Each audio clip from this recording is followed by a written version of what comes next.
Dünya Uyghur Qurultayının bayonotchisi, Qurultay Ayollar Komitetining müdiri ve Qurultay Xalqaro aloqa bilimining direktori Zumrat Ayarkin 2024-yillik Roosevelt erkinlik mukofotiga tanlangan bo'lib, bu dunyoning har qaysi yerlarida yashayotgan Uyg'urlarni iftiqorlantirgan edi. Zumrat Ayarkin bugun Amerikaning 32-navbatlik prezidenti Rooseveltning ona yurti ve Roosevelt fondi jamiyatining markazi joylashgan Gollandiyaning Middelburg şəhərdə dünyanın hər qaysı əllərdən gələn yuqori dərəcəlik ərbablarının qatnışışıda ötküzülgən dağ-dağılıq mükafat tarqıtış mərasimində Roosevelt erkinlik mükafatını tapşırıb alğan. I stand before you to underscore the vital importance of defending religious freedom, a cornerstone of any free and democratic society.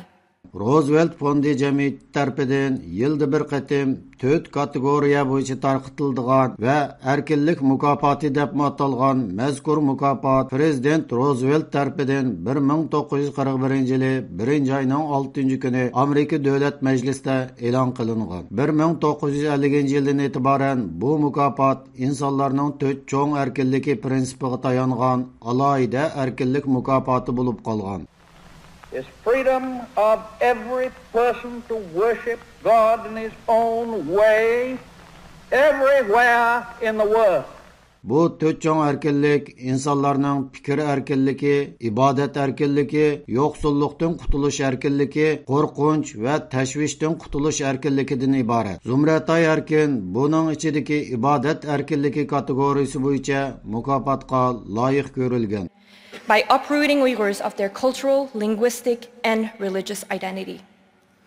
Me standing here, accepting this prestigious award is a strong message to Beijing that we will not be silenced. Naq meydandan radiomiz ziyoratini qabul qilgan Zumrat Ayarkin bu mukofatni topshirib olgandagi xo'shalligini ko'pchilik bilan o'rtoqlashdi. Hamda uning Roosevelt bir Uyg'ur qiziga berilishining cho'nqur ma'niga ega ekanligini bildirdi.